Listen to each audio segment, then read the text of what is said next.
George again to give you a few pointers on the American Revolution. I did not win many battles, maybe just Trenton and Yorktown outright. But I won the war, and more important, I kept the army from overthrowing Congress. When we last spoke, I mentioned the proclamation line. The English king should not have drawn that line on the map. That line, while good for the English as it pacified the Indians, was pretty infuriating to the colonists. We wanted to expand west. That proclamation line lit the fuse for the American Revolution. Sure, we had the tea, the sugar, and the stamp acts. Even had a tea party. But that line, that proclamation line, was the thing that got things rolling as far back as 1763. Well, the British kept pushing their luck, and so Paul went on a midnight ride, and we had the shot that was heard around the world at Lexington in 1775.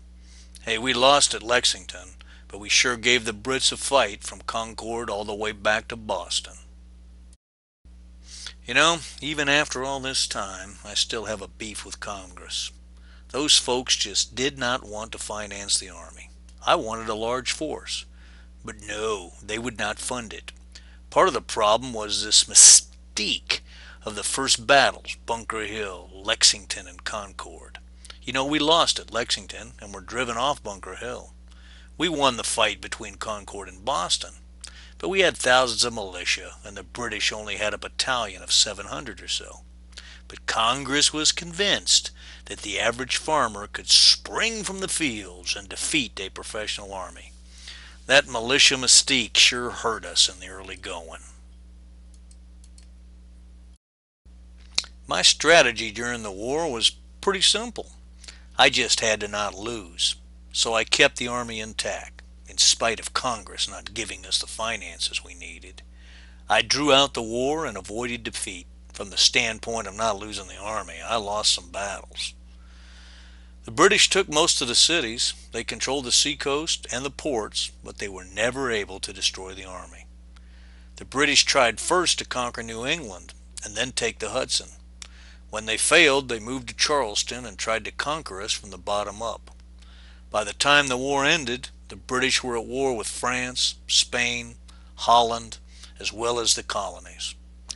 I guess the American Revolution became a world war. Out of all the battles fought, two stand out as being the most important: Saratoga and Yorktown. General Gates won the fight around Saratoga, and I, of course, won at Yorktown. That Treaty of Alliance made my ultimate victory at Yorktown possible. Couldn't have done it without the French Navy. We had some characters that really helped out during the war. At least most of them did. Nathan Greene was one heck of a commander. He kept the Southern Army alive.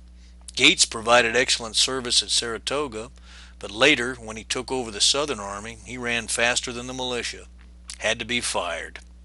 Sure was glad that Nathan was around. Old George Rogers Clark sure put the hurt to the British in the West. He may be one of the best commanders we have ever had.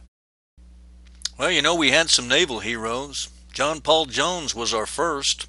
"I have not yet begun to fight," was his comment. He lost his ship, but he captured the British one. We never had much of a navy. Primarily just privateers, roaming the seas as legal pirates and gaining loot. But they couldn't beat the British Navy. Too bad old Bushnell's turtle was a failure. The guy that really irritates me out of all of this was my old friend Benedict Arnold. What a hero and what a traitor. For the first years of the war he did it all. Captured Fort Ticonderoga, marched to Quebec, laid siege to the town, got wounded, fought a naval battle on Lake Champlain at Valcour Bay, and finally took the key position at Saratoga. Gates owes his victory maybe to Benedict. Benedict got his second wound in that fight, a quite severe leg injury. We sent him off to Philadelphia.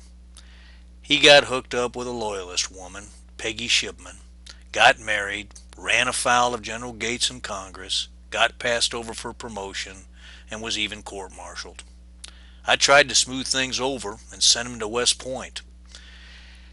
He tried to give the fort to the British. Lucky we found out. We captured British Major Andre and got the plans. Yep, Major Andre got hung for his troubles. But you know, Arnold fought for the British for the rest of the war. We never did get him, but I put out orders that he was not to be taken alive. What a traitor. Arnold did damage, but von Steuben wrote the Blue Book and moved our army into the professional realm.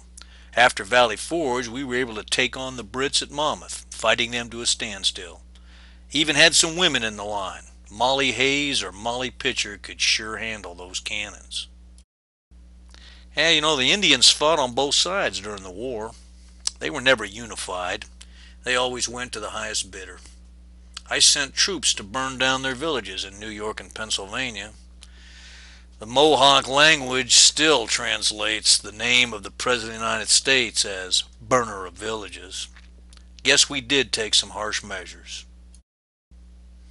Well, in the end we won, thanks to that treaty of alliance with France, and I'm sure glad that Ben Franklin was able to work it out with those Frenchmen. Well, the instructor put some great film links in this matrix, and they'll bring to life some of the items that I have mentioned.